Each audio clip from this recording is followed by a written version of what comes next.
Hello and welcome to PolyInnovator. Today is episode 3 of the PolyInnovator OmniContent. My name is Dustin. My ambition is to inform and educate a community of innovators. If you are watching on TeleInnovator or listening in on the POLYCASTS, then you have come and joined me on a journey of a polymath. So thank you. Today we are taking a gaming concept and applying it to learning. What I mean by that is skill tree based learning. Skill trees are basically skill arcs that someone could go through in a video game, but in this case, we're applying it towards our education. Learn more after the intro. Dustin Miller, PolyInnovator.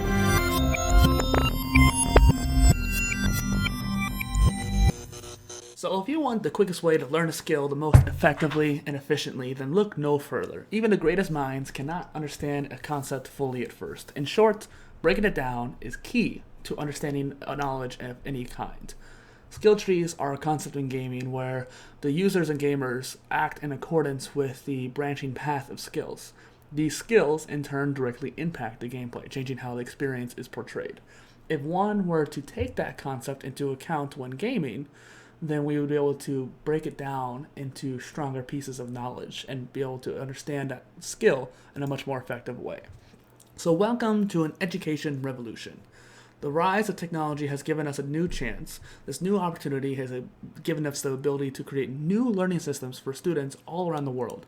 Singapore is a great example. Some of their elementary schools that they're testing out new ways of individualizing the education for those students, for these kids.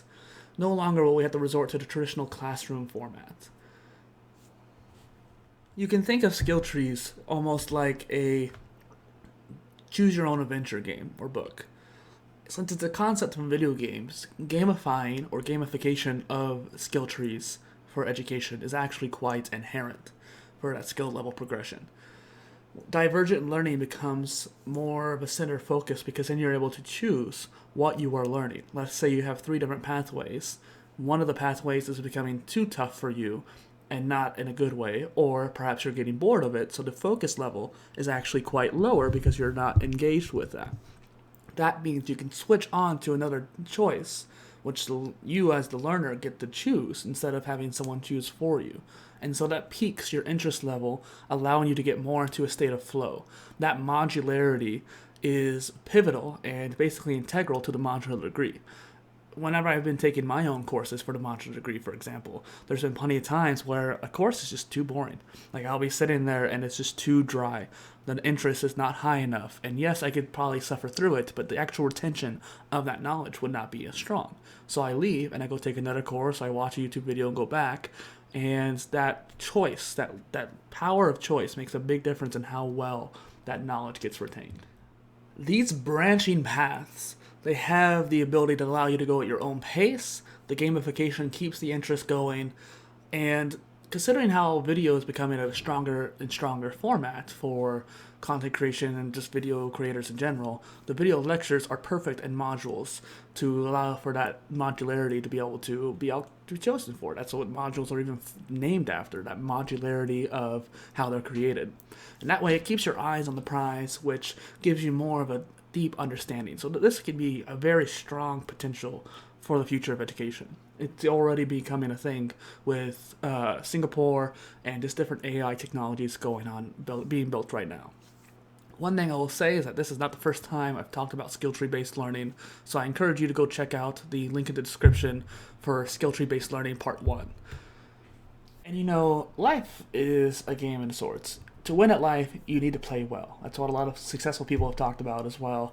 And it's kind of a floaty thought if you think about it. I'm almost going down the route of a motivational speaker. And I'm not opposed to that. I would like to speak a little bit more about skill tree-based stuff and education, that kind of thing. But depending on your experience with video games and just kind of gaming in general, you may be inclined towards this idea or not. What I want to convey is that education itself is more of a modular platform, and skill tree based learning is a good way to imagine how that could be. I don't see it as the only pathway for modular education and the modular degree specifically.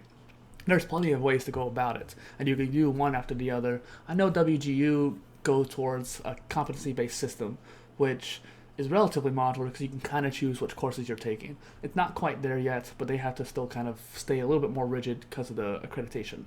So I think really in order to get modular education where it needs to be and to get skill trees to be accredited, the accreditation system is going to have to change in a way. And so this choose your own dynamic learning game aspect behind skill trees is not really a game so much, but it's more about doing it on a daily basis and keeping it more fun by gamifying it. So the more often you're learning that repetition, the better you're going to be able to retain it. The more divergent you are learning, so interleaving different subjects and topics, the more you're going to be able to exemplify the knowledge that you're taking, or taking in, I mean. So what does a skill tree do for you, right? It gives you choice. It allows you to choose which path you're going to take. Usually I think 3 is a good number, but I'm really curious to see how wide that skill tree can be, how many branches that tree could have. And it allows you to motivate yourself to keep going. If you think one is boring, then move to another one, and that new subsubject really, is going to be more interesting for you to kind of keep going. One thing I think is really interesting is how right now it's manual. Maybe someone like me could be a mentor for you to help choose which path to take, but for the most part, it's self-choice.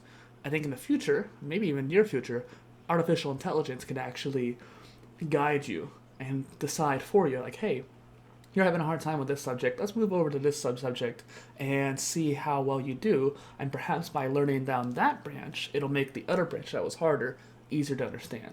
And that concept, good for manual or for AI, but either way, having that automation will be really cool. And just like WGU, they focus on competency-based learning. Skill trees do the same thing. Whenever you're trying to go down that skill tree, you have to be competent in the skill in order to progress in that skill. And so interleaving and competency, repetition all kind of come together in this really beautiful format. And so it maximizes focus instead of boredom, allowing you to really learn that topic.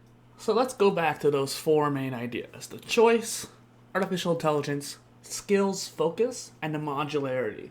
All 3 of these come together. That's one reason why instead of talking about the modular degree or polymathy, which is going to be the next video actually in the OmniContent, I wanted to talk about skill trees. That's why it's number 3 in the whole OmniContent list that I have.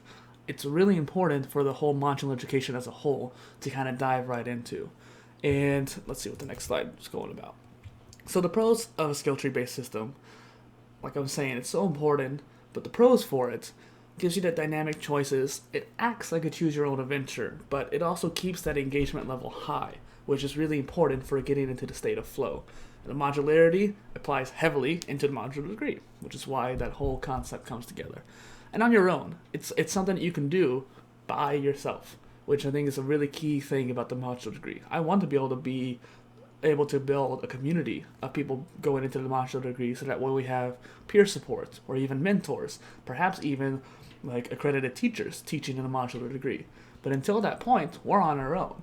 And I'll be here for you. I'll coach, consult, talk, message me on Twitter, whatever you need for help. I don't mind doing that. But having help would be really great down the line, which is why mentors and AI can be a very great addition. The cons, however, it sticks to a more competency-based learning, which can be good or bad. With WGU, I didn't necessarily go into the courses, but that whole system, the way they have it set up, seems like they're going to be okay. You're going to be on your own a lot, but you're not necessarily going to be screwed over by competency-based learning. Whereas another college I actually did attend, I had issues with the competency-based learning where 2 questions that were more of a curveball caused me to fail the whole course. Not because I didn't know anything about the actual knowledge, not because I didn't actually come into the semester with knowledge, but because of 2 questions, and you have to get 100% because it's competency-based, I failed. And I haven't told anybody that. But that kind of competency-based model can be kind of hard. And if you're trying to progress in a skill tree, you have to be confident in that skill in order to progress. So that could be a con. The non-traditional format may be a turn off for some. So divergent learning can be kind of hard to get used to at first. You're going to want to progress really hard down that one branch. And if you're used to normal school, you're going to want to do that. But it's important to know when you need to quit and move on, or move over in this case. And so there's no courses made for this system yet either. And I think that's kind of an issue as well. Whenever you want to learn something, you're going to go look for some kind of knowledge source for it. So whether that be learning more about skill tree based learning, which the only course is going to be on it's going to be the one I make, or maybe you want a course made from that system, something that's divergent like that. None of the learning management systems out there, none of them, can support that divergent pathways. You can't have different pathways. It's always just one singular row of courses and modules. So that's going to be kind of an issue at first. And like I said before, you're on your own for the most part, and it takes grit. You have to have that initiative to push forward. So like I was saying earlier, if people are used to traditional formats, they're not going to want to go down the divergent pathways at first. I keep hitting the mic. Sorry if you hear that. And so that's going to make an issue for most people. I want to mention again, I kind of brushed over it in the last little section there. There is a course being developed. It's in early development for skill tree based learning. But in the meantime, go take the free mini course on self-education. It's going to be a precursor anyways. I think pretty much most of the education-based courses on PolyInnovator Academy is going to be having the precursor of this self-education mini course. So you might as well take it now and get that experience in before the other courses come through. Now, continuing on with the slides, just the last one, go check out the blog post. There is the blog post for Skill Tree Based Learning Part 2 and Part 1. I'll leave both in the descriptions for the PolyCast and PolyInnovator. That way you can look up as much as you want. And I thank you all for being here. Let me turn on the webcam here. I thank you for being here. I'm glad that I was able to bring you guys in.